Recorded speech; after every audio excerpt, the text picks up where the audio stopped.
রানী দিনমণি মহাশ্মশানঘাট, কাকমারি, টাঙ্গাইল। এটা হিন্দু ধর্মাবলম্বী ভাইদের জন্য চৌধুরানী এই জায়গাটি অর্পণ করেছেন। এই জায়গাটি এখানে হিন্দু ধর্মাবলম্বী ভাইদের কৃষ্টি কালচার হয় এবং আমরা আপনাদেরকে যে জিনিসটি দেখানোর জন্য এখানে আসছি সেটি হলো প্রত্যেকটা মানুষকে, এই হিন্দু ধর্মাবলম্বী ভাইদের প্রতিটা মানুষকেই এখানে আসতে হবে। মৃত্যু অবশ্যম্ভাবী, মৃত্যুর সাথে কোনো কথা নেই।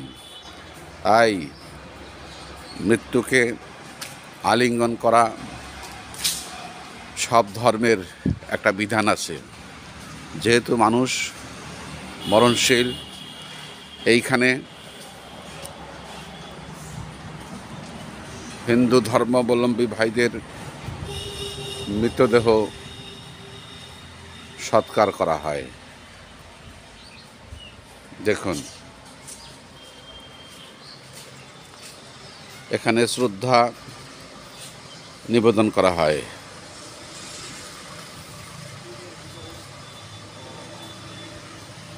এখানে কবরও আছে, কিন্তু বিশেষ কারণে শিশু, বাচ্চা বা অন্যান্য বিধান মতে তাদেরকে কবরও দেওয়া হয়।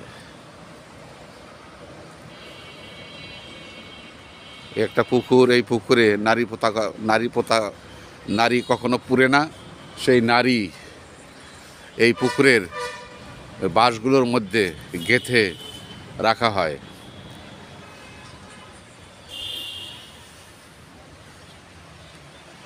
এখানে কবরের বিধানও আছে।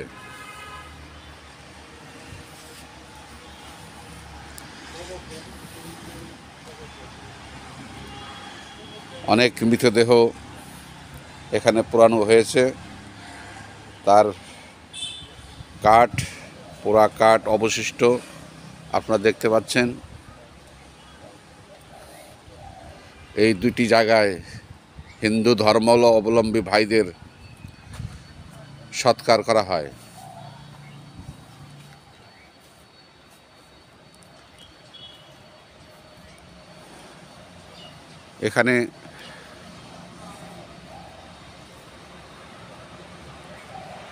এখানে মৃত লাশকে সৎকার এবং পরিষ্কার পরিচ্ছন্ন করার জায়গা।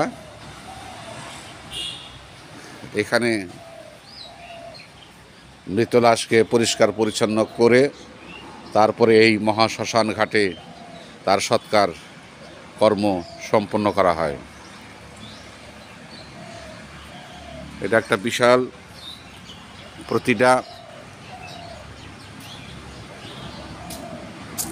এখানে লেখা আছে হরে কৃষ্ণ কৃষ্ণ কৃষ্ণ হরে হরে, হরে রাম হরে হরে।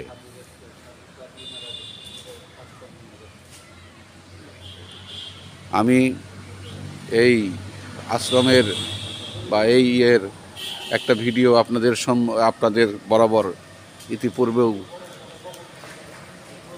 তুলে ধরেছিলাম।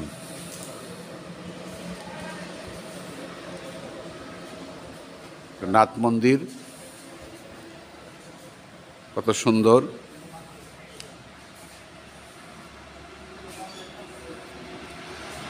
এটাকে শিব মন্দির বলা হয়।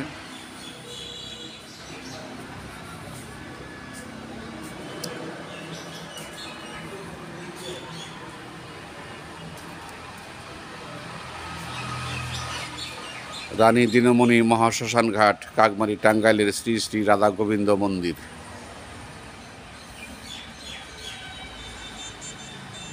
হরে রাম রাম রাম হরে হরে, শিব মন্দির।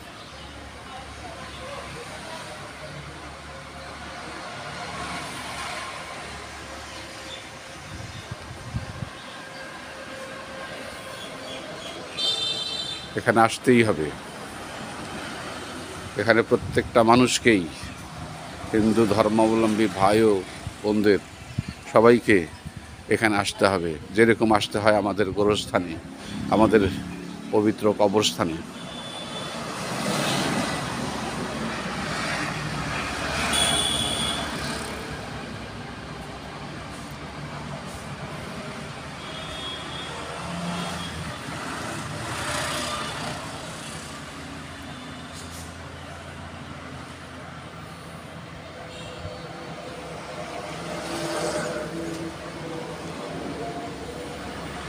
রানী দিনমণি মহাশ্মশান ঘাট, কাকমারি, টাঙ্গাইল। ৪র্থ তলা ভবন নির্মাণ কাজে পরলোকগত ব্যক্তিদের স্মরণে এ পর্যন্ত যারা অনুদান প্রদান করেছেন তাদের নাম ও ঠিকানা এখানে দেওয়া আছে।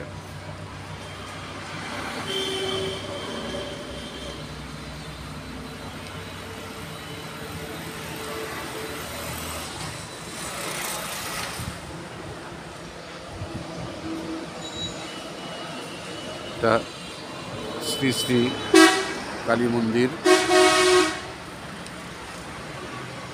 দেখতে পাচ্ছেন, শ্রী শ্রী কালী মন্দির।